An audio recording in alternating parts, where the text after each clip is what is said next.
Bem, estamos aqui na casa de Zé Maria de Aquino, uma lenda do jornalismo esportivo, fundador da Placar, fundador do Jornal da Tarde também, né? Eu comecei no Jornal da Tarde, junto com o Jornal da Tarde e com a Placar. E também trabalhou na Globo, né, Zé Maria? No Terra. Eu trabalhei na TV Globo, trabalhei na Sport TV, trabalhei na Terra TV, trabalhei. E, enfim, tantos veículos, tantas histórias. Eu trabalhei no Jornal da Tarde, fui para a Placar, da Placar eu saí e fui para o Estadão, e ao mesmo tempo na TV Globo, eu saí e fui para a Sport TV, e depois fui para Terra TV, e depois fiz a Globosat, um programa. Ah, é. Acho chamado Camarote. Camarote.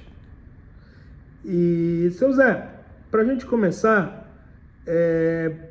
fala um pouco, o senhor é de Miracema, é isso? Estado do Rio, né? Eu nasci em Miracema, no estado do Rio, lá no Noroeste, em 1933, dia 18 de agosto de 1933. 33. Faz tempo. Faz um tempinho aí. E lá em Miracema, o que o senhor tinha contato com, vamos dizer, jornais ou rádios de esporte? Como que era isso? Miracema é uma cidadezinha pequena, tem 26 mil habitantes. Os contatos que eu tinha eram com os jornais que meu pai comprava. Comprava o Globo, comprava o Jornal do Brasil, comprava o Diário Carioca e o Jornal. Não todos eles no mesmo dia, mas comprava assim. O jornal chegava lá muito tarde. Chegava às 4, 5 horas da tarde. Era hora de se ler. E o resto por rádio, não é? Eu ouvia as rádios do Rio, Mairink Veiga, Rádio Tupi, Rádio Nacional. E eu ouvia de São Paulo, lá dava para pegar bem a Rádio Bandeirantes. Olha. Lá eu ouvia o Bruno Sobrinho, que narrava, naquela época, quando eu era jovem, era a Rádio Bandeirantes. Mas eu logo vim para São Paulo. Assim que eu terminei o ginasial, hoje é o segundo grau, eu vim para São Paulo em janeiro de 1951. Aí me acostumei aqui. E quando o senhor chegou em 51, quando o senhor começou, quais eram os jornalistas esportivos que o senhor tinha de referência, que o senhor gostava de acompanhar? Tinha algum que o senhor gostava do texto, que o senhor acompanhava quando jovem, antes de seguir? 51? 51 eu fui estudar na Álvares Penteado, nem de longe pensava ser jornalista, não passava pela minha cabeça. E da Álvares Penteado eu trabalhava numa empresa chamada Altas Best, e fiquei pensando no que eu ia fazer da vida. Eu gostava de esporte, como quem praticava, né? Joguei num clube, num time do pessoal jovem lá de onde eu morei, que era ali perto do Mercadão, na rua Antônio Paes. Nós tínhamos um clube, um time, a gente jogava sábado à tarde, domingo de manhã, na várzea, né? De jovens. E à tarde ia ver jogo de futebol, ia assistir os jogos e tal. Mas a minha ligação com o esporte era isso, de ler o jornal e jogar e assistir. Já era a Gazeta Esportiva que vocês liam? Qual que era o que o senhor lembra? Gazeta Esportiva, o Correio Paulistano, o jornal O Tempo. O Tempo. Tinha a Rádio Pan-Americana, que hoje é Jovem Pan. Sim. Meu irmão escrevia para uma coluna para a Rádio Pan-Americana, que era uma Rádio Pan-Americana chamada Emissora dos Esportes. Olha só. Então, depois que virou Jovem Pan, era só esporte, não tinha mais nada, não, era só esporte. Né? E meu irmão escrevia para eles e tal, era a ligação que eu tinha. Eu não tinha a menor ideia, a menor vontade de querer ser jornalista. Depois acabei entrando na Faculdade de Direito, na Pontifícia Universidade Católica, fiz o meu curso, terminei de 58 a 62, e casei, trabalhava no Fórum, na Procuradoria da Justiça, estava me preparando para ser promotor público. Quando abri o Jornal da Tarde, e o meu irmão, que era jornalista do Estadão, e meu cunhado, Luiz Carlos Seco, que foi o primeiro a escrever de verdade sobre automobilismo aqui, Fórmula 1, automobilismo, trabalhava no Estadão e foi para o Jornal da Tarde. E aí os dois me entusiasmaram, vai lá, eu não quero ser jornalista. Não, vai lá, eu acabei indo. A gente nunca sabe qual é o destino da gente. Se estão insistindo muito para ir, de repente o meu caminho é esse. Eu fui lá e fiz um teste, fui aprovado, né? Me ofereceram muito menos do que eu já ganhava. Era menos do que o senhor ganhava menos do que eu ganhava. no direito? Era para dizer não. Eu fui lá para dizer não, só para... Mas aí aconteceu uma coisa, o editor, o Tom Gomes Pinto. Ah, o Tom Gomes Pinto. Tom Gomes Pinto, ele era o chefe, tinha 3 chefes na Jornal da Tarde. Era ele, Sérgio Pompeu e o Hamilton Almeida. Quem fazia esse horário era o Tom Gomes Pinto. Ele mandou fazer um teste, não tive dificuldade nenhuma de escrever uma coisa qualquer, né? E aí ele falou, você é irmão do Paulo de Aquino? Eu falei, eu sou irmão do Paulo de Aquino. E ele falou, as vagas para repórter já terminaram, só tem 2, que é para foca, né? Para iniciante. E uma eu já reservei para o meu primo, Estevão. Só tem uma, ele falou. E é a metade do salário. Eu achei que aquilo era uma forma de falar para que eu não aceitasse, né? Porque o meu irmão era do tipo pacato, pacífico.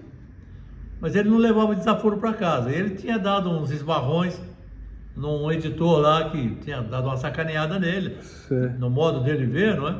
Aí deu um empurrão qualquer lá no Estadão. Sim. E aí eu falei, eu acho que ele está achando que eu sou igual ao meu irmão, que qualquer coisa não, se me tirarem do sério eu vou dar um empurrão.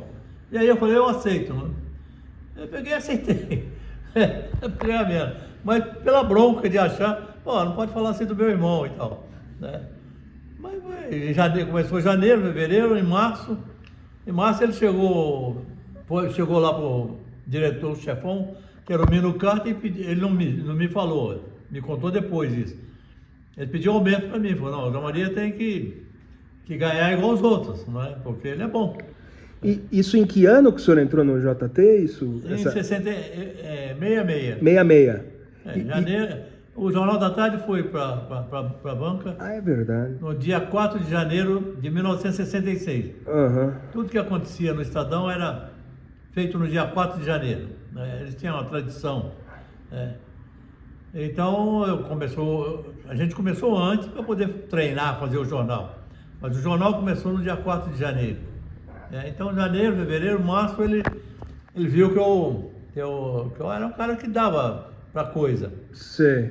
Ele pediu o aumento, ficou lá meio aquilo, assim, disse que não tinha dinheiro para dar aumento, ele pediu demissão, ficou na bronca, aí voltou, aí me deram o aumento e eu passei a ganhar igual os outros, R$50 menos, 50 cruzados, 50 moedas, cruzeiro. Não sei qual era a moeda da época. E imagino que a esposa do senhor, quando o senhor, tipo, recém-formado, muito jovem, recém-casado, desistir de uma carreira para abraçar uma assim, ela deve ter ficado um pouco incomodada com isso. Ela ficou muito brava, ela não gostava de jornalismo, ela me conheceu estudando de Direito, no último ano, né, e nos casamos logo que eu terminei, e ela sabia que meu projeto era ser promotor público, eu já estava lá dentro, e quando eu falei que ia mudar, ela ficou brava.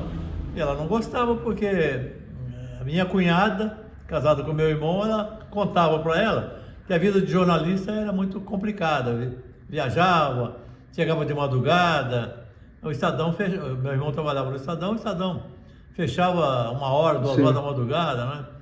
Então ela não queria aquilo, mas depois ela se entusiasmou e foi minha incentivadora e deu muito apoio. Ela foi muito companheira do senhor, imagino, todo esse tempo, né? Ela foi muito companheira do senhor, imagino, todo esse tempo, né? Depois ela se acostuma, né? Se acostuma. Era o meu destino, ela percebeu isso. Sim, sim. E fomos felizes, né? Entusiasmava na viagem. Quando eu viajava, ela ficava sozinha com as crianças e tal, tinha empregada e tal. Mas eu depois, você vai lá, passeou e tudo. Aí eu levava ela para onde eu fui. Né? Você falou ali. Sim, nesse pano do México. Tapete que eu trouxe do México. Sim, o tapete. Eu trouxe numa viagem com ela, quer dizer. Sim, sim. Eu fui lá trabalhar duas vezes, 3 vezes, 4 vezes. Aí um dia eu falei, agora você vai lá que eu vou conhecer aquilo que você pensa que eu conheci e não conheci, porque eu fui lá para trabalhar. E aí fui passear com ela e tal. Ela gostou, né? E fomos felizes. E o senhor ficou no Estadão no Jornal da Tarde de 66 até 70, 69, é isso? Eu trabalhei no Jornal da Tarde em 66. Aham. No fim de 69, a Abril resolveu montar uma revista chamada Pra Cá, de olho na Copa de 1970.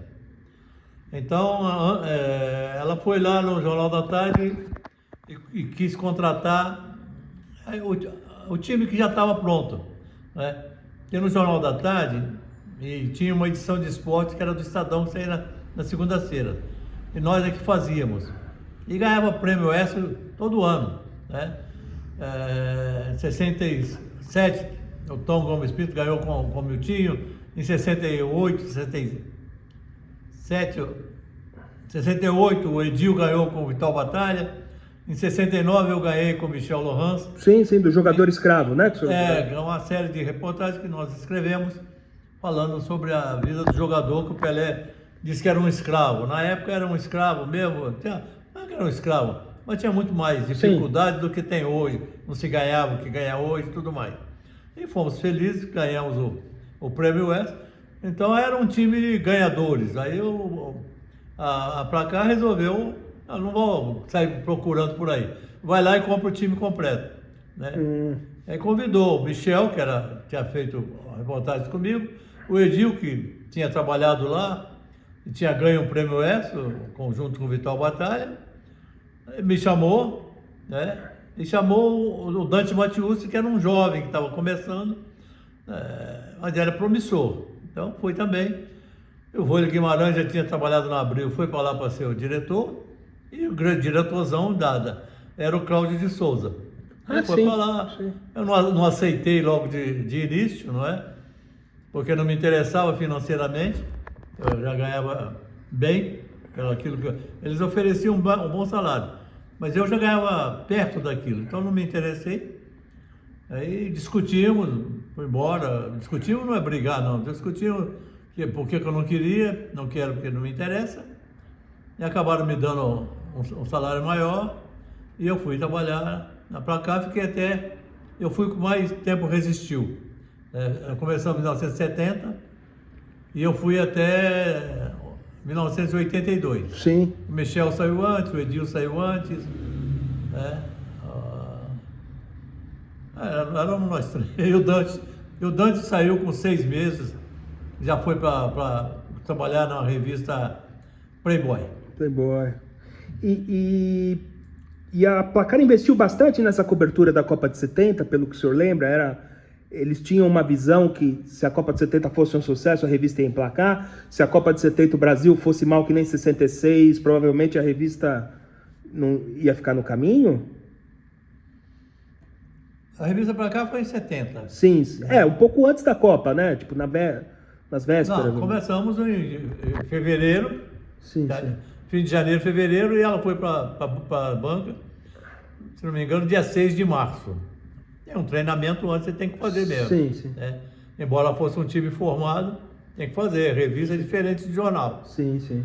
E nós fomos para a Copa e a revista vendeu muito bem durante a Copa. 240, 250, 260, que era um número muito bom. E na volta, a vendagem caiu. Caiu, embora o Brasil tenha sido campeão, passou a vender muito menos. E teve lá uma discussão, um desentendimento entre o Cláudio de Souza, que era o diretor, e o pessoal da redação. Ele não gostou da forma como estavam trabalhando, sem falar muito com ele. Eram todas pessoas independentes, o Vôlei, o Maurício Azedo, o Hamilton Almeida. E aí acabou havendo uma deserção, né? O Vôlei foi trabalhar na revista Cláudio, o Maurício Azedo foi trabalhar no Rio, o Hamilton não sei para onde foi, o Dante foi para Playboy, né? E aí olhamos e estávamos eu, Michel e Edil, só, né? E o pessoal da arte. O que nós vamos fazer? Vamos fechar? Vamos embora? Não vamos embora? Discutimos bem aquilo e resolvemos tocar. Então nós três tocamos na revista, não tinha diretor, não tinha pauteiro, não tinha nada, era nós três e o pessoal da arte. Nós bolávamos as matérias, eu e o Michel saíamos para fazer e voltava o Edil, nós, Edil, mas o Edil e o Jangada, Marco Aurélio Guimarães, também já faleceu, e fazia a revista. Um pouco tempo depois veio do Rio Jairo Regis para ser o diretor. E nós continuamos lá. Foi um momento muito complicado, muito difícil. Sim.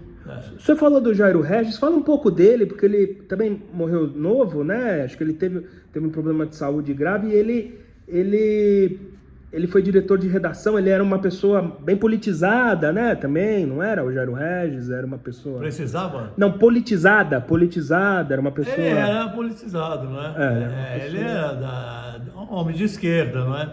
Ligado ao Milton Coelho da Graça, que era da Abril também, sim, que era de esquerda, o Cabano, que era da Abril, no Rio, depois foi para o jornal O Globo, pessoa de esquerda, né? E aí veio o John Ratti, que era um gênio como jornalista e como pessoa fantástica, também era uma pessoa de esquerda, né? Então a revista tinha esse comando de esquerda, mas para quem trabalhava, o que importava era você fazer o seu trabalho, colocar a revista na rua e receber o seu salário. Eu sempre penso assim, incentivo é, como diz o Muricy Ramalhel, é o salário em dia. O que é? De que você está fazendo esporte, é de esquerda ou é de direita, não tem muito a ver com o que nós estamos fazendo. E, seu Zé Maria, quantos países o senhor visitou na vida sua? Quantos países o senhor esteve, pessoalmente? Quantos países eu fui? Trabalhando? Trabalhando ou enfim.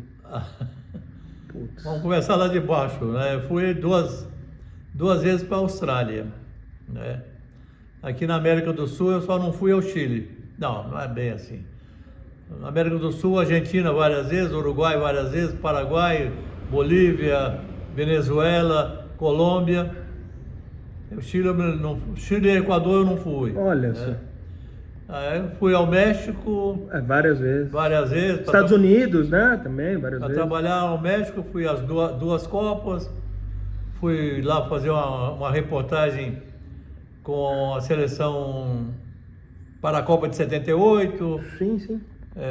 Depois fui passear 2 vezes. Nos Estados Unidos, cansei de ir. Em 1976, teve lá o torneio bicentenário da independência americana. Então os jogos foram em New Haven, que é ali perto de Nova York, São Francisco, Seattle, Los Angeles. Aí depois, com meu filho morando lá, toda hora eu estava lá, não é? Miami, na Disney, essas coisas todas, a gente foi muitas vezes, Nova York outras vezes, então eu passei bastante. Na Europa, aquelas coisas naturais, Portugal, Itália, França, Alemanha, Tchecoslováquia, Iugoslávia, fui fazer lá em 73, o final da Copa dos Campeões, que era o Ajax e a Juventus da Itália, né? Eu fui lá fazer. Holanda, a Rússia eu fui 2 vezes. Na África mesmo, Tunísia, né? Que o senhor, na Tunísia, o senhor esteve na África também, Tunísia, né? Sim. Tunísia. Porque essa é na excursão de 73. Sim. Ela começou na Argélia, depois Áustria, Itália, Alemanha, Tunísia, né? E aí eu voltei, fui fazer a Fórmula 1 na França. Teve a Fórmula 1, é verdade. Na França, outra vez na Áustria, para fazer uma fórmula de marca, a prova de marcas. Aí depois fui para a Inglaterra fazer Fórmula 1 Eu fiz a metade da excursão do tempo seguindo a seleção. Depois eu troquei com o Carlos Maranhão, ele foi fazer a seleção, que foi jogar na Rússia, e eu fui fazer Fórmula 1. Então, passei por aqueles mesmos lugares. O senhor tem ideia, uns 50 países? Já fui para o Cairo, para Terra Santa. Tá, sim. Esses lugares assim. Foi. O que era mais difícil naquela época, imagina, era mandar o telex, né, cara? Porque hoje você escreve, manda por e-mail, 3 palitos. Hoje é muito tranquilo se trabalhar, não é? Eu sempre, quando jovens me procuram para conversar sobre jornalismo, a diferença de ontem para hoje, eu sempre digo a eles, felizmente estou sempre sendo procurado para isso. E eu sempre digo para eles que a forma de trabalhar mudou muito. O conteúdo não mudou nada. Então, antigamente, eu, por exemplo, saía com a revista. Você tinha que colher o material, você levava uma máquina de escrever, quer dizer, muita gente hoje nunca viu na frente. É uma coisa parecida com laptop, com computador. Sim. O teclado é o mesmo. Quem inventou isso, inventou para sempre. Ninguém mudou a posição das letras, né? Mas você levava uma máquina, você levava papel, você levava carbono. Carbono é uma coisa que faz fazer uma cópia do que você está batendo. Você colhia a informação, você escrevia naquela máquina de escrever, né? Aí depois você ia ter que passar aquilo, transmitir para o Brasil, quando você estava viajando, né? Você tinha 2 formas. Ou você ia no aeroporto, encontrava algum viajante que estava vindo para cá, pedia a ele, aquela conversa, entregava um envelope com o seu material, né? Ou então ia no balcão da Varig. A Varig era uma empresa brasileira que tinha viajava para quase todo mundo. Sim. Pedia para trazerem, ou então você ia num telex. Por isso que você fazia com cópia. Você mandava uma no envelope, mesmo quando alguém ia trazer.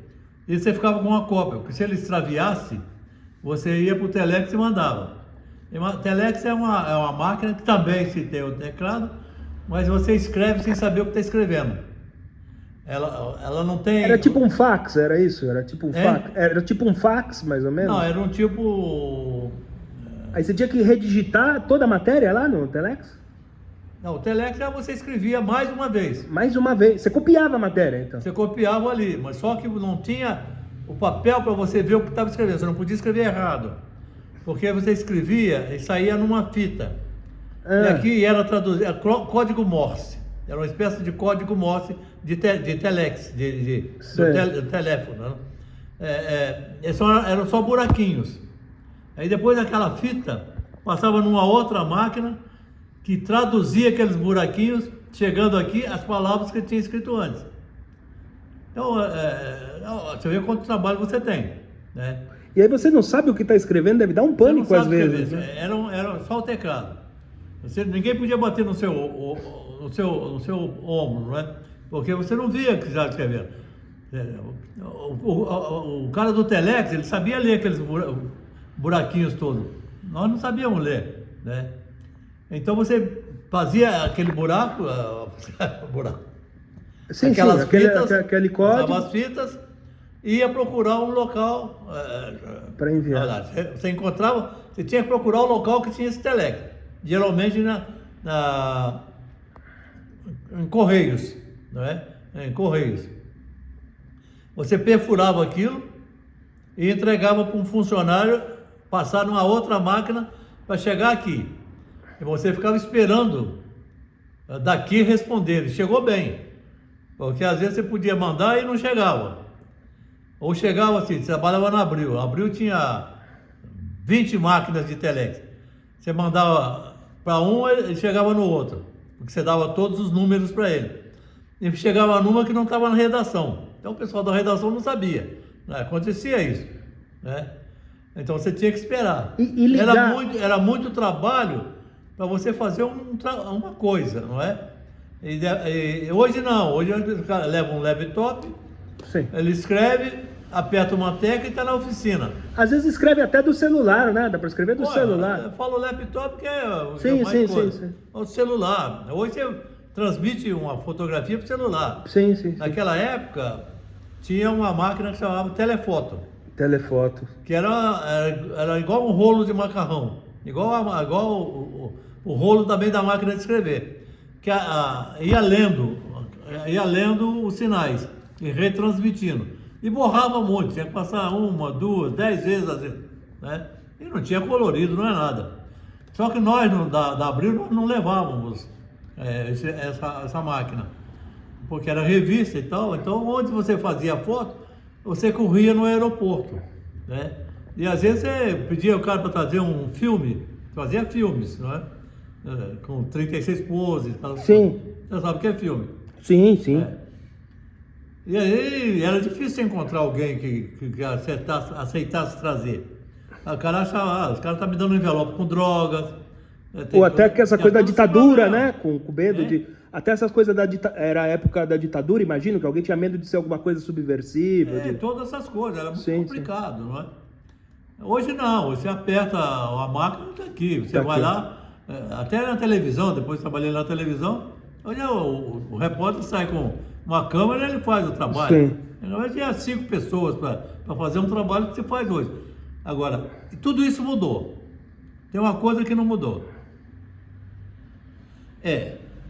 Você ser competente. Não adianta você ter uma câmera, ter laptop, ter celular. Se você não for estudioso, não for competente, jornalista é igual médico, igual advogado, tem que ler todo dia, tem que aprimorar. Não adianta. Se você não tiver a capacidade para ser jornalista, ser humilde, tem que ter humildade, sabe, para ver as coisas, para perguntar, para esperar. Se você não for persistente, se você não for paciente, que é diferente de ser persistente, e principalmente, acima de tudo, se você não for ético, nada disso da modernidade vai interessar para você. Não adianta você ter a modernidade se você não tiver ética e escrever as coisas que não devia escrever ou falar o que não devia falar. O senhor conta no seu livro da cobertura da Copa de 70. Tinha a história que vocês iam fazer um livro sobre a Copa de 70, da Placar, né? Depois acabou não saindo, né? O senhor conta, né? Era uma ideia, não é? A ideia que era do Rúlio Guimarães, que era o comandante lá. Quando terminou a Copa, o Brasil campeão, nós voltamos para o hotel e ele tinha comprado sanduíches, uma garrafa de uísque, muita cerveja. Ele falou, agora vocês 4 aí, era o Michel, o Edil e o Fernando Sandoval. O Fernando Sandoval estava pela Veja. Vocês sentem e escrevam tudo que vocês viram da Copa. Nós vamos fazer um livro. Era uma ideia fantástica, maravilhosa. Eu falei, mas já está combinado, já está marcado? Não está, mas nós vamos fazer. Tá bom, qual é o prazo para que eu entregue a minha parte? Ele falou, até amanhã a hora de ir embora para voltar para o Brasil. Ele, tá bom, eu prometo fazer a minha parte, até amanhã a hora da gente pegar o avião e ir embora.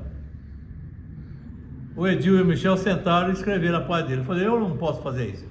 Eu não tenho condição psicológica para sentar aqui agora e escrever. Eu acabei de sair do Azteca, escrevi a reportagem para a revista Placar, escrevi a coluna do Aimoré Moreira. O Aimoré Moreira foi técnico da seleção, mas ele era consultor nosso, da revista Placar. Sim. E ele escrevia uma coluna para um jornal lá.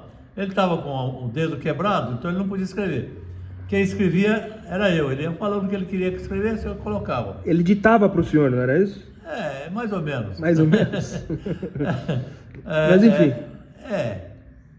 E aí eu não tenho condição. Eu preciso sair por aí.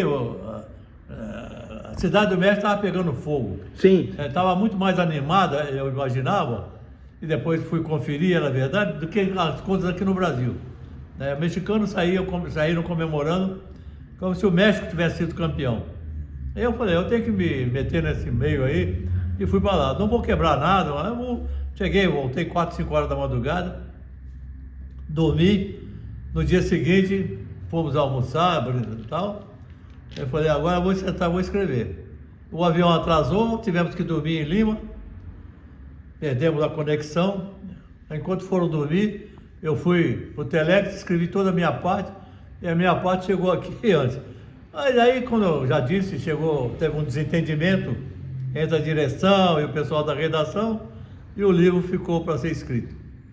E existia um intercâmbio muito grande da Placar com as outras publicações estrangeiras, tipo Dom Balon, tipo El Gráfico? Vocês viam as revistas estrangeiras de esporte? Ou não? Existia um intercâmbio, vocês lerem as matérias deles? Não existia. A revista assinava essas El Gráficos. El Gráfico, sim, para a gente ler, para ter conhecimento, mas não tinha relação. Sim, não tinha redação de ligar, de conversar, não tinha. Quando a gente ia a Buenos Aires, conversava sim. com os colegas de lá e tudo mais, né? Fui várias vezes. Quando o senhor começou na Placar, ela tinha o mesmo prestígio dentro da Abril, da Veja ou da Playboy, das outras, ou ela já era uma revista um pouco, vamos dizer assim, meio secundária dentro da editora? A revista Placar era só um bom produto, mas a carro-chefe era a revista Veja. Sim. Era a revista política, era a revista do gabinete dos ministros, não é? A revista Placar era para aproveitar, para fazer mais uma revista. Tinha N revistas, não é?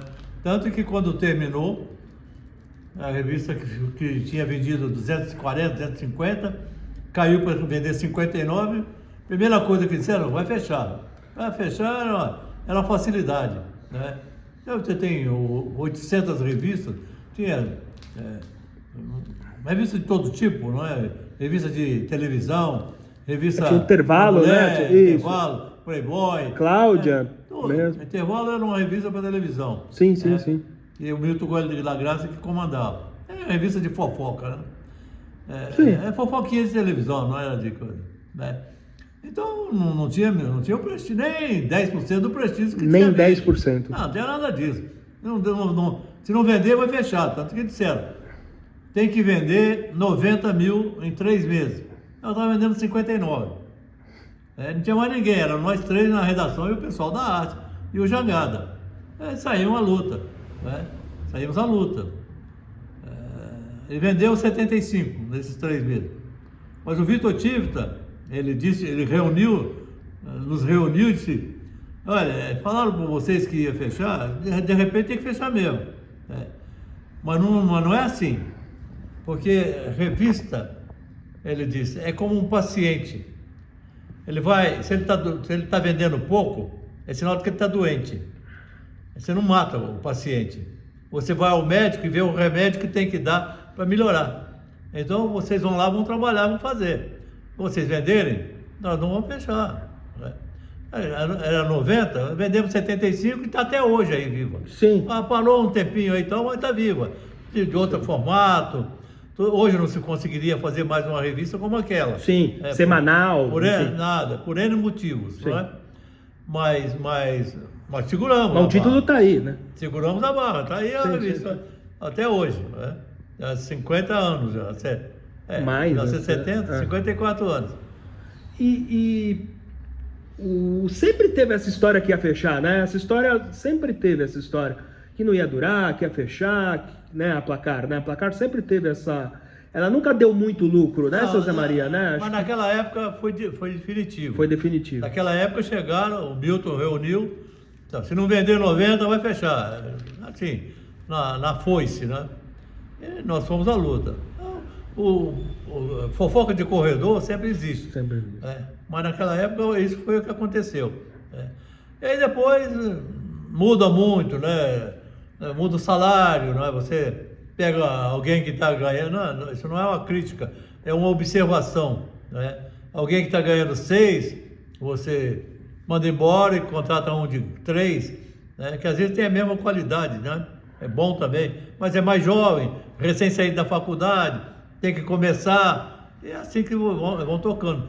Todo lugar tem, de vez em quando, dá uma capada para diminuir a folha de pagamento.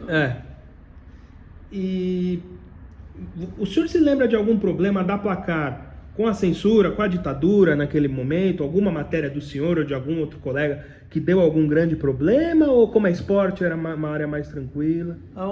Eu tive... Problema nunca tive, né? Mas quando eu escrevi a reportagem do jogo Brasil e Uruguai, eu terminei dizendo que o Tostão lutava na área inimiga como, eu não sei se eu falei Vietcong. Guerrilheiro, uma coisa assim. Vietcong. E foi aquilo, não foi para a banca. E aí, depois, uns meses depois tal, o Cláudio de Souza me chamou e falou: o doutor Vitor me disse que ele esteve em Brasília para conversar lá conseguir verbas para o Brasil, para Abril Cultural. Abril fazia uns trabalhos para o governo também, não é? Sim. E que deram um chá de cadeira nele. E que quando ele entrou, o ministro falou assim: quer dizer que lá até no esporte vocês ficam dando uma de esquerdinha lá e tal, não sei o que, né? E que era aquele meu final. Eu falei: olha, tem a menor noção disso? Não, tudo bem. É só saiu na urina e não tem conversa nenhuma. Eu tinha a menor ideia, a menor intenção, não é? Foi na hora ali, no calor do jogo, foi uma forma de dizer como é que o Tostão estava brigando contra os uruguaios. O senhor lembra da Placar? O senhor depois chegou a escrever também na Veja, na Playboy, na primeira entrevista do Pelé, né, na Playboy. Às vezes não como contratado, né? Às vezes, por exemplo, como quando faleceu Vicente Fiola, o Tão Gomes Pinto, que estava na Veja naquela época, me ligou: você escreve a matéria sobre o Fiola? Era muito mais prático para ele, muito mais fácil, muito mais prático. Pediu que eu escrevesse, daí que eu estava toda hora lidando com isso, do que ele ter ido procurar e tal. Então eu escrevi. Quando a Playboy ia fazer 15 anos, se não me engano, em 1970. Não, 70. A primeira longa entrevista era 15 anos. Eles queriam na capa um rei. Ou fosse o rei Roberto Carlos ou o rei Pelé, o rei do futebol. Então o Pelé foi em 75, 76. Ele estava no Cosmos. O Pelé estava no Cosmos. E pediram para Beatriz Horta, que trabalhava lá em Nova York, fazer uma entrevista com ele. E ela fez, mas a entrevista ela ficou curta. Não tem a prática, o Pelé corria muito lá. Eles acharam que não estava completa. Então pediram que eu fizesse uma entrevista com o Pelé. Uhum. Para a revista Playboy. E aí eu liguei para ele, um dia não dá, outro dia ele vem aqui, vamos conversar. Não, tem que ser sentado durante 4 horas com prorrogáveis, falei com ele. Ele combinou, na segunda-feira, tal, assim, você desce. Eu fui para o escritório e gravei. Mas como eu sou meio relaxado nessas coisas, eu não guardei a fita, eu entreguei a fita para o Mário de Andrade, que era o diretor da Playboy, e foi a primeira entrevista que teve com a Playboy, que eu fiz com o Pelé. Eu escrevi para ela, para a realidade. De conta eles pediam alguma coisinha assim. Sim, mas escrevi para o Pasquim. E escrever nesses outros veículos da Abril demonstrava um prestígio do senhor como jornalista dentro da revista? Dentro da editora, desculpa? Eles pedirem para o senhor acredita? O prestígio não aumentava nem diminuía. Não aumentava nem diminuía. Nada, era um freelancer que pediam. Entendi. E o Mário Escobar também é um jornalista importante, né? Morreu muito jovem, né? Quem? Mário Escobar de Andrade, né? Também era um jornalista. Ele não era importante, ele era importantíssimo. Uhum. Foi realmente o melhor diretor que a Playboy teve, disparado. Era um gênio. Sim. Um gênio, né? Pegou uma revista, fez o estilo dele, né? Sim. Cara fantástico. E um cara muito pouco lembrado, né? Imagino, né? Morreu jovem, né? Enfim. Mas convívio era pouco, não é? O senhor conviveu pouco com ele? Pouco. E o Michel Lohansky? Fala um pouco dele, ele gostava de ser repórter mesmo? Michel foi bem próximo ao senhor, né? O Michel era meu irmão. Era irmão. Às vezes, quando ele faleceu e em outras oportunidades, vieram me entrevistar. Não, o Michel era meu irmão. Eu acho que você falando que uma pessoa é seu irmão, você já disse tudo. Ele teve uma vez na cultura, mas por que ele era seu irmão? Eu falei, porque nós nos entendíamos e nós nos desentendíamos. Entendeu? Porque companheiro, colega, amigo, você sempre entende. No civil você deixa passar. O Michel não. O Michel, quando tinha alguma coisa dele que eu não gostava, eu conversava com ele sério, né? Dava dura. Porque minha mulher tinha uma afeição muito grande por ele, né? E isso é muito importante. Quando a revista Pra Cá, nós voltamos da Copa e disseram vai haver uma mudança total, mandaram um telegrama para casa. E eu cheguei num sábado, aí minha mulher, vai lá, vai ver que é um prêmio que mandaram. Ninguém dá prêmio assim, mandando um telegrama.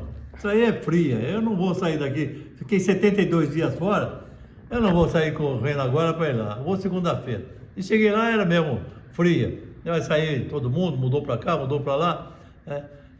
Então nós nos reunimos em casa para saber, quando eles disseram que ia fechar, nós nos reunimos na minha casa. Michel, Edil, eu, Manuel Mota, Lemir, o que nós vamos fazer? E nós decidimos continuar. E aí fizemos um grupo de amigos. E as mulheres foram juntas. Na reunião, eles levaram as mulheres, foi na minha casa, mas todos levaram as mulheres. E nós ficamos na cozinha, fazendo uma janta, e elas ficaram na sala conversando. E depois cada mulher transmitiu para o marido o sentido da união. Né? Então nós nos tornamos muito amigos. Minha mulher se afeiçoou muito com o Michel. Uhum. Então quando o Michel fazia qualquer coisa assim, ela chamava ele na xixa, puxava a orelha dele, tudo mais. Por isso que eu digo que era meu irmão. É mais do que um amigo. O amigo passou, então. Sim.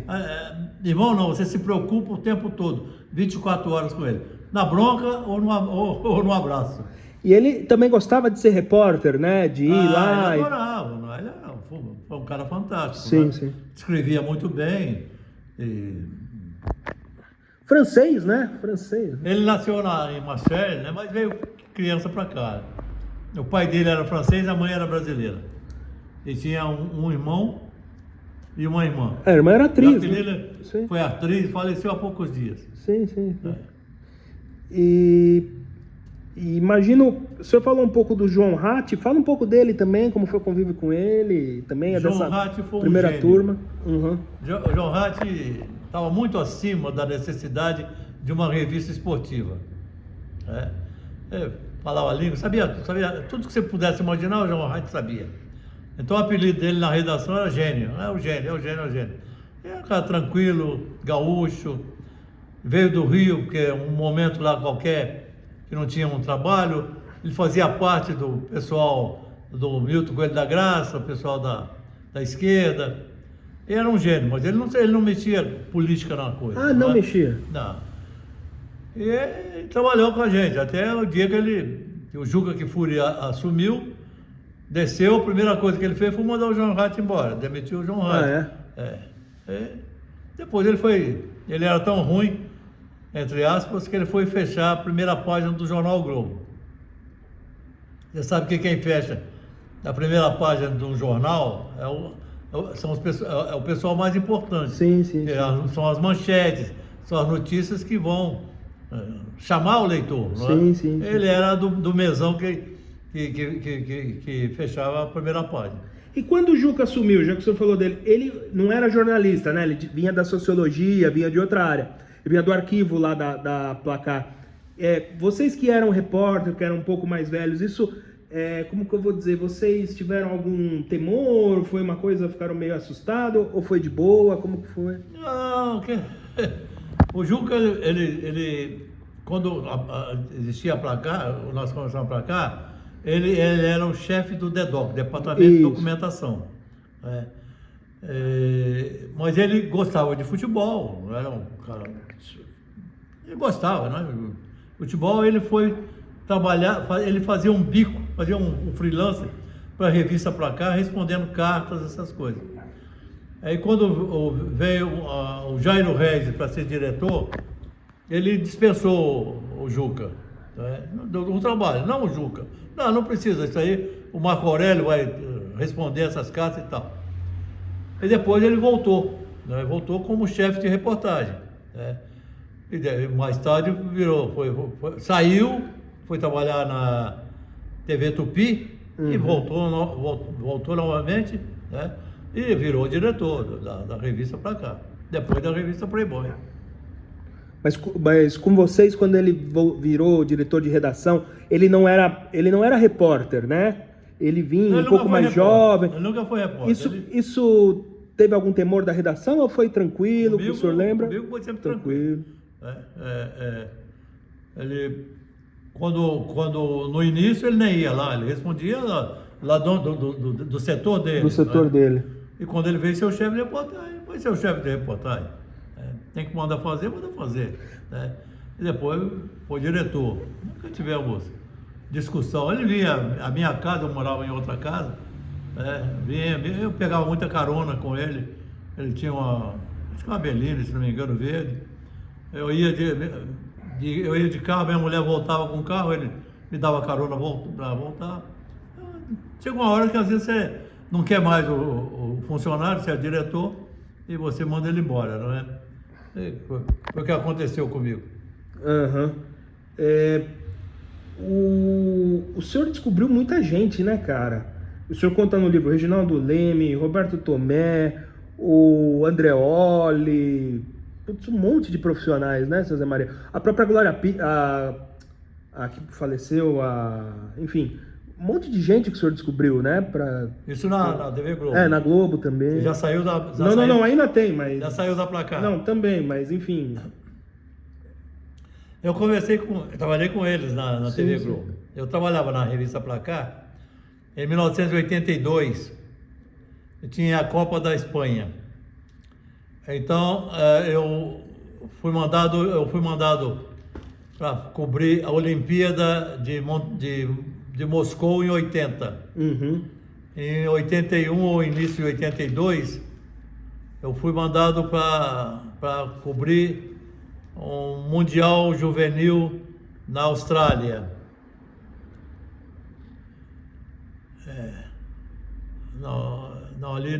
Antes tinha sido Mundial na Austrália. Eu fui 2 vezes à Austrália. Uma foi para um torneio do centenário lá da Austrália e outro foi um Mundial Juvenil. Eu não sei qual das 2 vezes. E aí quando eu voltei, percebi que eu não ia ser mandado para a Copa de 82. O Juca era o diretor. Sim. O direito dele. Como teve o Jairo Reis em 74 de não me mandar para a Copa da Alemanha. Ele me chamou, não vou te levar para a Copa. Só isso? Não, tá bom, pô. Meu contrato não diz que eu tenho que ir para a Copa. Né?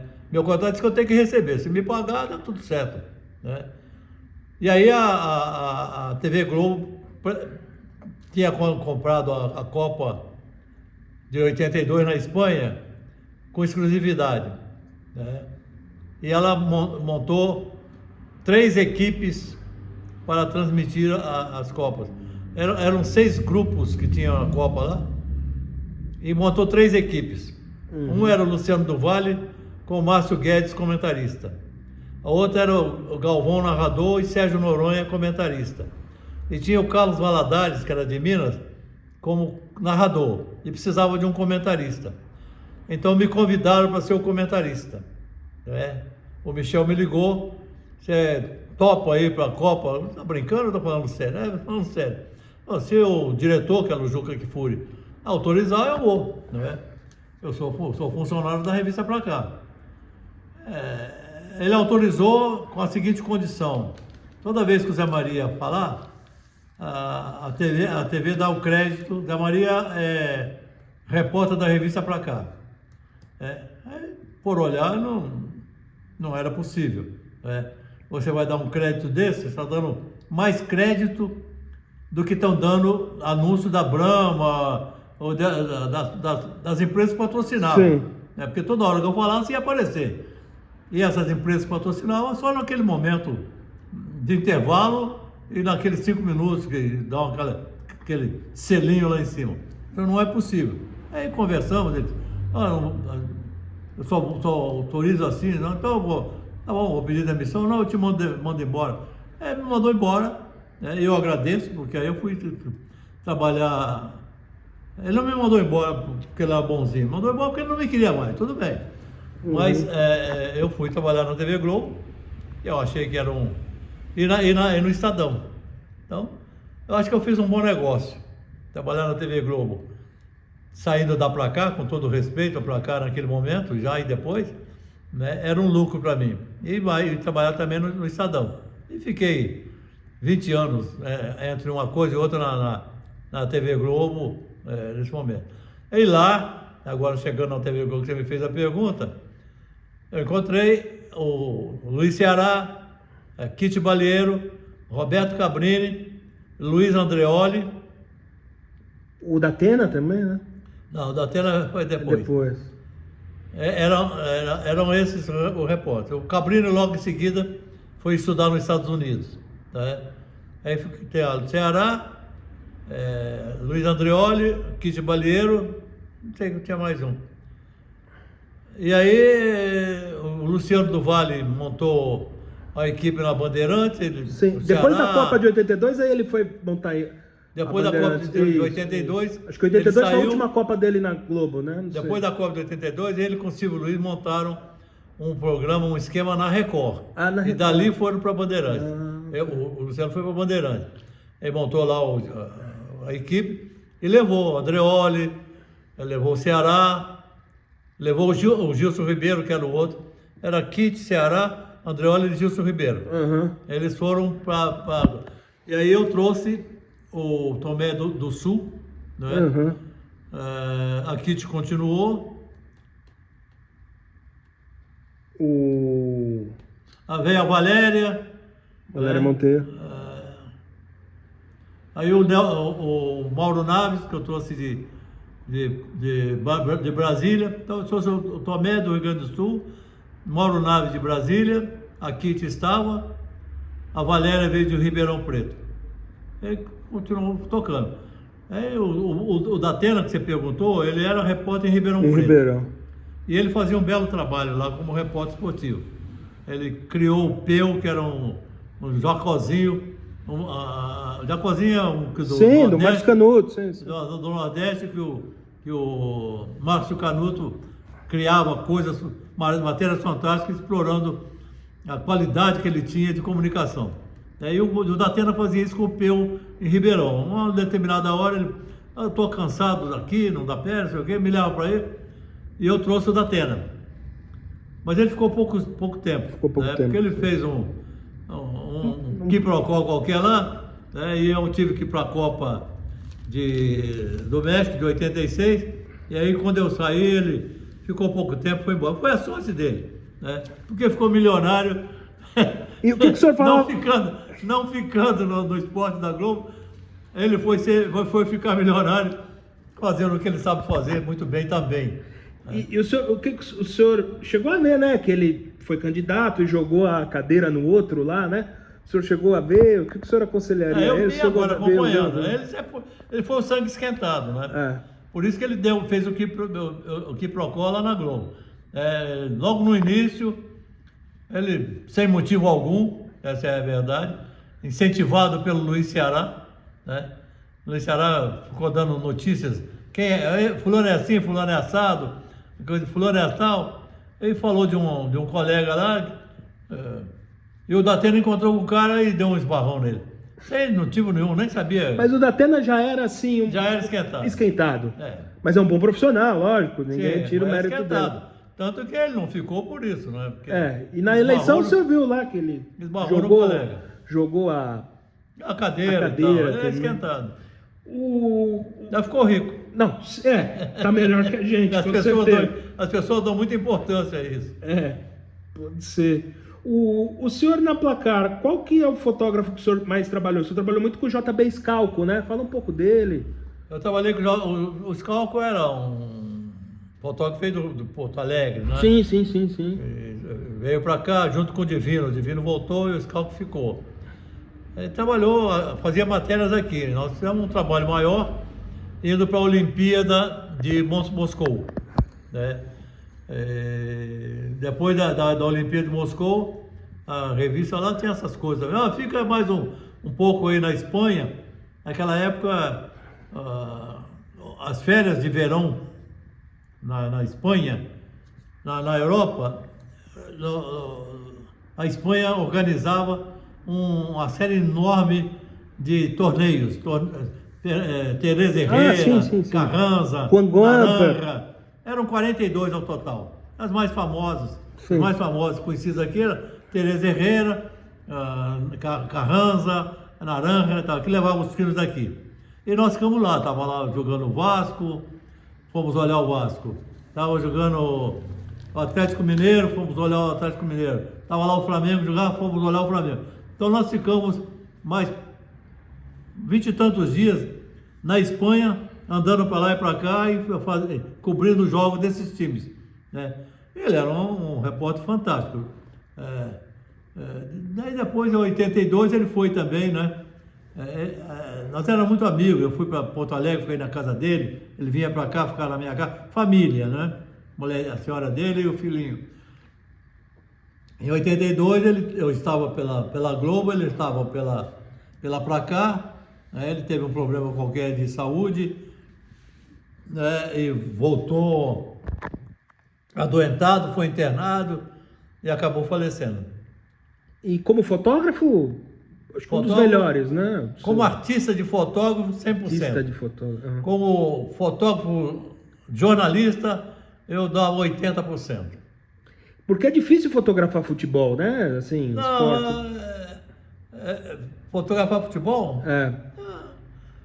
Ele era mais artista, ele tinha arte com ele, né? Eu digo assim porque o fotógrafo tem que ser,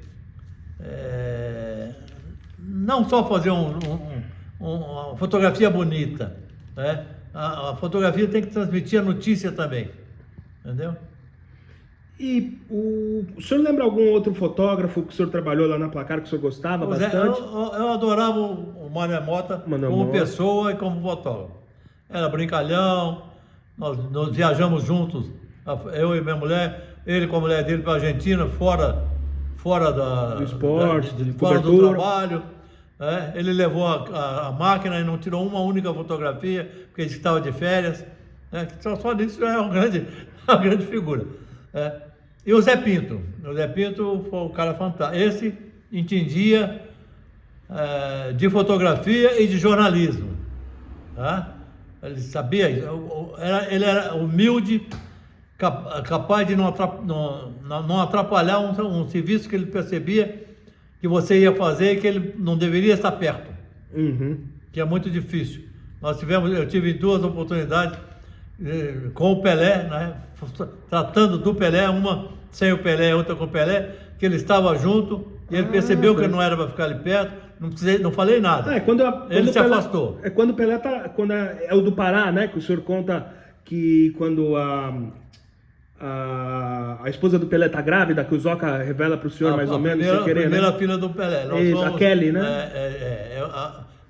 O Pelé estava na Copa da Inglaterra, e o Tom Gomes chegou e falou: "Tá fazendo nada aqui? Tá fazendo o que aqui? Nada. Então vai fazer em Santos, nada." Não tem treino, não tem nada, tá a Copa, vai lá. Não. E tava chuviscando, um frio desgraçado de julho. E eu disse, e fomos para um restaurante? Uma pizzaria que ficava na rua de uma mercearia que o Pelé tinha. E quem tomava conta era o Zoca, o irmão dele, e o tio Pedro. Não sei, o tio dele. Tio dele. Os dois é que tomavam conta. E eu fui lá. Eu falei: "Zé, fica aqui que eu vou chegar." Se chegar com o fotógrafo, é capaz dele se assustar em alguma coisa. Eu vou ver se eu tiro alguma notícia boa lá. E ele ficou, um frio danado, ele ficou 2, 3 horas lá na pizzaria, sentado, e eu lá conversando com ele, para tirar a notícia de que a Rose estava grávida da Kelly Cristina. Sim, sim. Né? E tinha sabido da notícia na véspera, né? E aí eu falei, falei com o Zoca, o doutor Jair, virou o doutor Jair. Não, eu vou lá falar com a minha tia já, vou comemorar e tal. Não vai não, que é proibido, o Pelé falou que não pode falar. Aí tudo bom. Passei a notícia para São Paulo, para o Jornal da Tarde, e fiquei em Santos. Eu e o Zé Pinto fomos pro hotel. Só avisa na minha casa que eu não vou. E no dia seguinte, cedinho, nós dois fomos para a casa do Pelé. E ele já tinha comprado uma novela de lã, uma agulha de tricô, de fazer tricô, né, para ilustrar a fotografia. E fomos lá conversar com a dona Celeste. Tocamos a campanha, já fomos entrando, já deu ela para fazer o tricô, mas o Edson disse que não é para falar do filho dele e tal, ele vai ficar bravo. Mas tudo bem, a senhora não tem que falar mesmo com o filho dele, e a senhora tem que respeitar o pedido do Edson. Mas ele proibiu a senhora de falar da sua neta, ou do seu neto, que ninguém sabia qual que era. Não, então nós vamos conversar sobre o neto. E aí fizemos uma reportagem. O Zé Pinto era esse tipo de coisa. Quando o Pelé foi para o Cosmo, o Jairo Regis, que era o diretor, me chamou numa terça-feira e falou: quero que você faça uma entrevista exclusiva com o Pelé sobre a ida dele para o Cosmo. Se ele vai mesmo ou se não vai. Tá bom, eu desci e o escritório lá dele tinha lá umas 80 pessoas, cabia 20 e tinha umas 80. Todo mundo fumando, aquelas coisas todas. E aí cheguei lá umas 8, 9 horas da manhã, o Pelé está reunido. Eu saí de lá às 8 da noite, ele disse: o Pelé está reunido. Ninguém falava, ninguém sabia notícia nenhuma. Eu estou só reunido. Aí eu fui na terça, fui na quarta, é a mesma coisa. Fui na quinta, é a mesma coisa. Por isso que eu digo que a pessoa tem que ser humilde.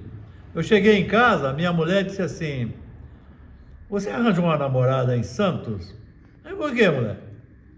Você vai foi terça, quarta, quinta, e chega aqui e tá dizendo que vai amanhã outra vez, mas eu vou, e estou desesperado, eu não consigo fazer a matéria.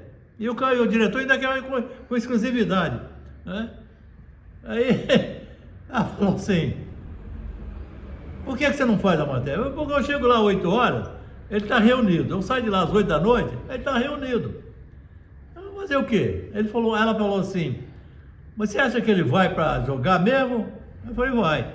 Mas ele vai jogar sério ou vai enganar? Eu falei: não, o Pelé não é de enganar, ele vai para jogar sério. Aí ela disse assim: então ele está treinando.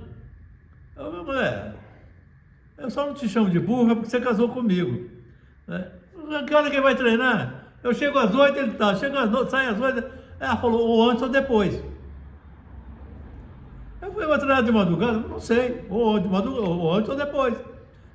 Então eu liguei para Abril e falei: por favor, mandar o carro na minha casa, não às 7 horas como mandava, mandar às 5 horas. E liguei para o Zé Pinto, falei: o carro vai passar na sua casa às 5 horas. E nós vamos descer a serra. E nós fomos na casa do Pelé umas 6h15. Ele fez sinal, eu vigia, ele falou: já saiu faz tempo. Aí fomos ao campo da Light, onde hoje tem a CT, ele não estava treinando. Eu falei: na vila ele não vai treinar, porque é muita bandeira. Aí fomos no campo do Brasil, lá onde tinha a faculdade de educação física. De educação física. Eu olhei e também não estava. Falei: bom, vamos lá na vila, né? Aí chegamos na vila, o porteiro falou assim: ele está treinando. Eu falei: poxa, o que eu não vim aqui antes? Pensei, né?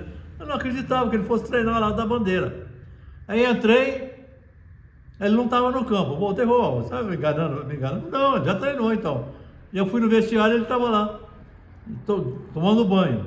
Aí eu bati na porta: ô Rei, dá 3 minutos para o seu amigo aqui. Eu falei: não. Eu falei: que é isso, Rei? 3 minutos para o seu amiguinho aqui. 3 minutos não dá para fazer nada, rapaz. Senta aí, vamos conversar. Tudo que tiver para conversar. Aí, enquanto ele enxugava, tomou banho e tal, conversei o que eu tinha que conversar. Aí ele falou assim, quer uma carona? Eu vou para o escritório agora. Ainda me deu uma carona para o escritório. O Zé Pinto ficou no carro da Abril, não foi um segundo lá para... No vestiário, não viu? Para receio do Pelé, falou, não quero fotografia. Porque muita gente também, poderia se Receio, intimidar. talvez fosse, ele foi com o carro atrás, chegamos lá, Pelé entrou pelos fundos, eu entrei pela frente, fiquei lá uma meia hora e voltei e fiz uma entrevista exclusiva. Humildade, ouvi minha mulher. Lógico, o senhor fez a matéria e o Zé Pinto foi imagino que um grande Zé Pinto companheiro. É um colega que procura não atrapalhar. Mas quem deu a sugestão que fez o senhor mudar não foi nem o editor, foi a esposa do senhor que não era jornalista, não era nada, né? Quem? A esposa do senhor não era da área de comunicação. Não. E foi a pessoa que deu... Tinha psicologia na cabeça. Exatamente. E aí o senhor conseguiu o que os outros colegas de imprensa não conseguiram. Quando eu voltei, o cara ainda escreveu. Me deu só 2 páginas, que eu devia ter dado mais. Né? Isso foi na Placar, isso? Foi na Placar. O senhor tem ideia qual foi a primeira matéria que o senhor fez com o Pelé? O senhor fez várias matérias com o Pelé, né? Difícil. A primeira matéria eu me lembro. O senhor se lembra? Com ele, Pelé? Com ele. O senhor entrevistou ele? Foi no casamento. Foi no casamento. Na segunda-feira de carnaval de 1966. Quer dizer, a semana inteira nós ficamos lá 5 dias, né? O Jornal da Tarde sabia que ele ia casar no carnaval e deu a manchete, se não me engano foi a primeira manchete do jornal, Pelé casa no carnaval, né? E aí na semana mandou, fomos a uns 12 contando fotógrafo. Nossa, tudo isso, uma equipe repórter, toda. Tomou conta de um hotel em Indaiá lá, e mandava também matérias em cima de matérias. Hoje seria impossível, né? Um veículo de imprensa ter uma cobertura, tantos repórteres, tantos... O problema é esse, né? Sim, mas eu digo, hoje em dia, alguém... Hoje em dia fazer isso? Colocar... Hoje não coloca. O Jornal da Tarde estava começando, era primeiro mês do jornal. Começou em janeiro, em fevereiro já estava. Tinha todo fôlego, tinha dinheiro, tinha tudo. Desce todo mundo e pronto. O Michel estava com o senhor nessa, né? Imagino que... Nessa Michel... não estava. Não estava. Ele veio depois. Ele veio depois, Tá o Vital Batalha. O Vital tá. O Vital Batalha. Vital Batalha, Tereza, Moisés Rabinovich. Olha o nome, Moisés Rabinovich. Você vê que é descendente de judeu. Sim. Ele não era de esporte. Ele mandou quem era de esporte, quem não era de esporte, todo mundo para lá. E ele chegou lá e escreveu um bilhetinho e mandou entregar para o Zoca. Nós estávamos todos na porta da casa lá, dizendo que ele era o primo deles, de Minas, que tinha chegado, e que ele estava encabulado para atravessar a rua, a avenida lá, e se ele podia ir lá. Aí entregaram o bilhete para o Zoca olhou, leu aquilo, estava na varanda, e olhou, quem é? É aquele lá. Cara, cabelo de fogo, pintadinho, né? Descendente de judeu. Branquelo. Primo. Aí o Zoca falou, esse pode entrar, que eu quero conhecer meu primo. E ele entrou. Saber fazer jornalismo, né? Sei. O senhor falou um pouco do rei. Ele era uma pessoa, parece, muito acessível, né? Muito legal, assim, né? Com vocês, com os jornalistas, né? Quem? O Pelé. Parece que é uma pessoa muito agradável, muito fácil de conviver, né? Pense numa pessoa afável. Pense numa pessoa que entende a necessidade do outro. Eu estou falando de relação repórter,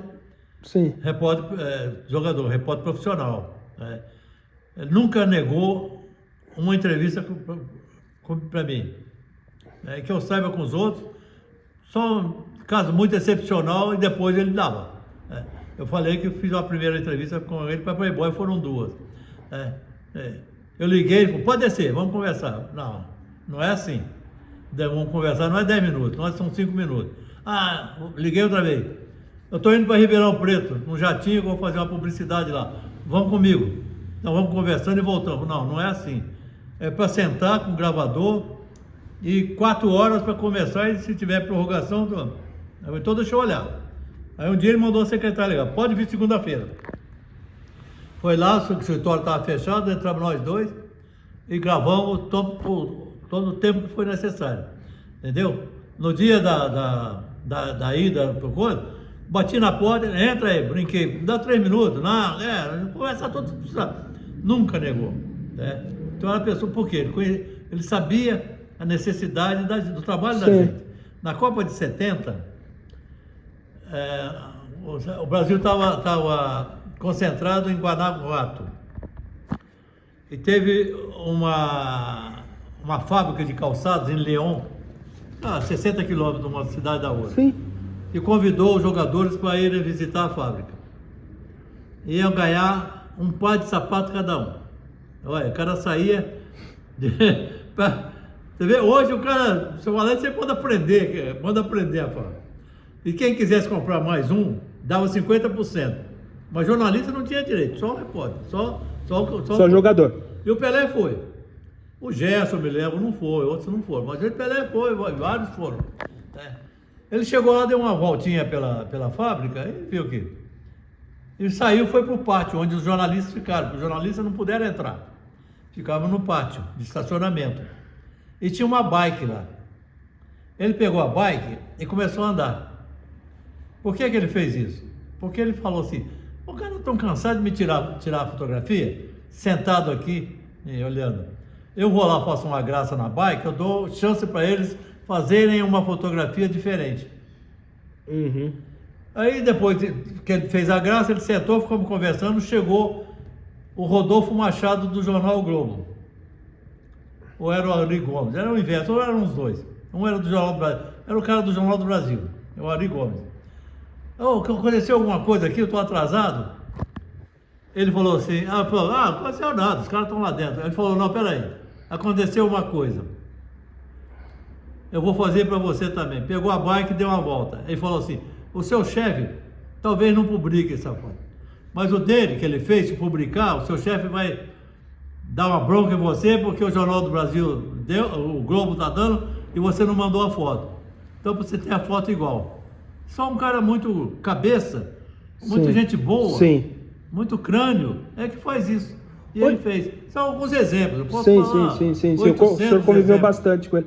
Hoje se fala muito da questão, o senhor deve ter acompanhado do Vinícius Júnior, da questão do preconceito racial, né? Que existe na Europa muito forte. O senhor acha que o Pelé era muito cobrado de ter essa atitude, né? Do negro, da autoafirmação. O senhor acha que ele teve isso na época e não se falou muito isso? A gente conversou sobre isso. Ele falava, eu não sinto isso. Eu sinto o preconceito social. O cara é preto, é pobre, está fora. Preto, rico, ele me chama. Eu não senti, né? Então, no fim de 70, o Enfio fazia os desenhos para a revista Placar. Naquele início lá, o Enfio ilustrava. Sim. E ele era do Pasquim. Ele me ligou, falou, Zé Maria, eu queria que você fizesse um favor para a gente. O que é? O Pasquim está precisando de uma matéria de futebol, para dar uma levantada. Futebol vende e tal, não sei o quê. Aí tá bom, ele disse, o quê? Eu não sei fazer matéria para Pasquim, pô. Até Pasquim é diferente, você sabe o que é Pasquim, né? Sim, era aquele jornal da esquerda. Um jornal irreverente Sim. Fazia entrevistas fantásticas, mas eram coletivas. 5 ou 6 repórteres entrevistando as pessoas. Você estava no bar, todo mundo bebia. Tudo. Eu falei, não, mas por favor, me arranja uma coisa. Ele falou. Quem que você quer que eu faça? Ele falou assim, dá para fazer uma com o Pelé? Pô, o Pelé tinha acabado de ser campeão do mundo, né? Eu falei, Enfio, o Pelé não está preparado hoje para dar uma entrevista ao estilo Pasquim. Ele não vai responder ainda sobre preconceito social porque ele não sente isso, racial, e sobre o governo militar, coisa política. Pô, arranja alguma coisa. Eu falei, tá bom, eu vou ver, mas com ele não vai dar pé. Aí o Narciso James estava perto, está conversando. Aí eu falei, o que é? O que você não faz com Marbi Ramondini, que é o procurador do Pelé? Pô, o cara que é o procurador do Pelé, pô. Ele agora fez um contrato aí fantástico com o Café Pelé e tal. Eu falei, boa ideia. E aí eu liguei para o Bárbaro Ramondini, fiz uma entrevista e saiu na Pasquim a entrevista com o procurador do Pelé, Bárbaro Ramondini, cujo título é Pelé é minha mina. A porção de carinha do Pelé assim na capa do Pasquim e escrito Pelé é minha mina, porque é uma coisa que ele falou. A Pelé é minha mina e tal. Bom, Mina de ouro. hein? Mina de ouro. Mina de ouro, Sim. mina de ouro. Bom, ele acabou perdendo o contrato com o Pelé. Por causa da matéria. Por causa dessa E o senhor assinou com pseudônimo, não é isso? Que Eu você ensinei, você está sabendo. tá no livro. Eu assinei Jesse Chapadão. Jesse Chapadão, por causa do Jesse Valadão? Mas não era Jesse com C. Era com Eu dois. coloquei com 2 S. Que era o Jesse James, que era um bandido Sim. americano e tal, não sei o quê. Era um bandido e tal. E Chapadão era o apelido de um primo meu, lá da minha cidade, que o pessoal chamava de Chapadão. Então, Jesse Chapadão era Jesse Valadão, um cafajeste. O Enfio colocou um cafajeste a mais, Jesse Valadão. Mas eu fiz o pseudônimo porque eu trabalhava lá na Placar e não podia assinar. Depois fiz mais uma com Toninho e o Carlos Alberto, briga dos dois para Pasquim. Escrevi para Pasquim também. O Carlos Alberto brigou com o Eles Toninho. fizeram uma empresa, os dois fizeram uma empresa e se desentenderam, né? Lá no Santos. Mas foi. O senhor está falando o Toninho que veio de Bauru, que jogou no São Paulo também. O Toninho Guerreiro. Toninho Guerreiro, que também é um jogador muito pouco lembrado hoje. É jogador? É um jogador muito pouco lembrado hoje, né? É porque, primeiro, jogou no Santos que tinha Pelé, Pepe, substituiu o Coutinho. E aí ele não ficou o tempo todo, ele veio para o São Paulo. Sim, mas ele em foi, 70. ele foi pentacampeão paulista. Ele foi 2 vezes campeão pelo Santos. E ele veio para o São Paulo e foi campeão do São Paulo. Né? Ou ele foi 2 vezes no São Paulo, acho que. Não, ele veio uma vez para São Paulo. Mas depois faleceu e tal. Sim. Fez O senhor, aquele time do Palmeiras dos anos 70, o senhor fez bastante matérias também, né? Do Ademir, do Dudu. O Toninho não foi muito coisa, porque ele embora fosse um excelente atacante, centroavante, jogador, tinha muita gente para ir para a Copa de 70. Sim, ele perdeu a Copa de 70. Ele perdendo a Copa de 70, você perde o sabor das coisas. Foi o Dario, Foi o Dario, exatamente. Que aí tem a polêmica se foi o Médici que quis o Dario ou não, mas também acho que é um pouco injusto isso com o Zagallo, né? O senhor acha que o Zagallo realmente tinha o domínio? Ele era sobre os jogadores? Nenhum técnico tem o domínio de falar, eu só convoco, só a lista é minha, ninguém vai olhar. Entendeu? Amanhã o Dorival. Hoje parece que o Dorival ia dar a relação da coisa. Ele vai lá, mostra para alguém conversa, não tem esse negócio, aqui é minha lista. Naquela época menos ainda. Mas, por exemplo, o senhor deve se lembrar que o Félix foi um cara muito questionado, né? Como goleiro naquele time, né? O Félix. Os 3 que foram, o Félix, Leão e Ado. O Ado, Mas o Félix foi muito questionado pela mídia na época, né? Ele era porque ele não era... Um baita goleiro. Não é que ele era bom goleiro. É que as pessoas tinham na cabeça o Gilmar. Tinha o Castilho. Entende? O Gilmar é um baita goleiro. Foi para a Copa de 68, de 58, 62. Então o Félix, aquele corcundinha, meio magrinho e tal. E o Ado estava no auge aqui no Corinthians. Mas o Zagallo, comigo não. Comigo joga o cara que eu tenho confiança. É um cara experiente, não jogou o Félix. E o Félix, todo mundo fala do jogo contra a Inglaterra, numa defesa que o Banks fez a cabeçada do Pelé. E o Félix fez uma igualzinha e salvou o jogo. E contra o Uruguai também a mesma coisa. Mas você só olha aquilo que você quer olhar, entende? Ele foi perfeito. Ele teve a participação dele muito importante nisso. Agora, o Carlos Alberto Torres também, como capitão e como jogador, era um baita também, né? Naquele time. Gente fina, né? Foi ele que deu a informação pra gente de que tinha tido uma reunião no quarto do Pelé ou do Gerson com o Zagallo, dizendo, jogadores, esses 3, 4, Carlos Alberto, Pelé, Gerson, conversando com o Zagallo. Zagallo, coloca o Rivelino, Não, pô, o Carlos Alberto, o Paulo César Caju e tal, não sei o quê. Eu coloco o Rivelino e tal, não sei o quê. E papapá. E o Zagallo acabou concordando, né? Aí o Piazza também, ele não tinha confiança no Joel Camargo, quatro zagueiro. Piazza foi deslocado, que no Cruzeiro ele jogava. Ele era volante, ele foi ser Isso, quatro ele foi zagueiro. ser zagueiro. Né? E o Rivelino lá, ele não abriu mão do Félix. Não, o goleiro é o meu. Né? E aí o Carlos Alberto deu essa notícia pra gente dar pra cá, começou ali. E nós mostramos uma reportagemzinha. Eu, Michel. E a revista chegou lá. E o Antônio do Passo pegou a revista e mandou e proibiu que nós, a revista para cá, entrássemos na concentração. Aí fomos lá, eu tinha marcado uma entrevista com o Coutinho para falar do preparo físico da seleção brasileira. Quando eu cheguei lá, o porteiro lá, que era um mexicano, o senhor de onde é? Está proibido de entrar. Não é proibido de entrar, não foi proibido. Quem é? Eu não sei. Tem uma ordem aqui que revista para cá não entra. Eu quero falar com alguém aí. Aí veio o Guarani, alguém. Eu quero falar com o chefão, Jerônimo Basso, o brigadeiro Jerônimo Basso. Ele mandou, entra aí. O que é Paulinho? Ele me chamava de Paulinho. Porque o meu irmão Paulo estava lá pelo estado, era Paulo e Paulinho. Ele, brigadeiro, proibido a gente trabalhar. Por quê? Não sei, o Passo disse que ele está proibido. Ele chamou o Antônio do Passo. Ô Passo, o que aconteceu? Falou, não, eles estão criticando a seleção e tal, não pode não. O que ele fez? Eu vou mostrar. Ele foi lá e pegou a revista. Aí mostrou, aqui, ó. Aí o brigadeiro leu. Não, mas não, Passo. Isso aqui aconteceu. Teve essa reunião. Uhum. Como não teve? Teve. Ah, não, mas nas entrelinhas ele está escrevendo com maldade. Aí o brigadeiro olhou para mim e falou, com todo respeito, está no livro.